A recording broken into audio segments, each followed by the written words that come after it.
Üzerlerinde görev olanlar bile sustu. Alimler konuşmadı, hocalar konuşmadı, Müslümanlar konuşmadı. Çocuklar öldürülürken sessiz kaldık. Bebekler öldürülürken sessiz kaldık. Biz sessiz kaldık. Allah Resulü buyurdu, bir Müslümanın ayağına diken batarsa, diğer Müslüman acı duymazsa bizden değildir dedi. Hangimiz acı duyduk? Allah Resulü Taif'e giderken, İslam'ı anlatırken taşlandı. Hangi birimiz Allah'ın davasında taşlandık? Biz Allah'ı unuttuk, dünyaya taptık, paraya taptık, dünyaya taptık, dünyayı tağut edindik.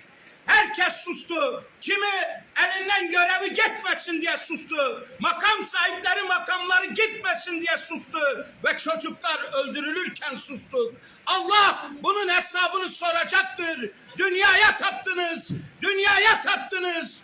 Müslümanlar, öyle bir İslam yok ha. Siz biliyor musunuz neyi yaşıyorsunuz? İndirilen dini değil, kendi kendinize uydurduğunuz bir dini yaşıyorsunuz.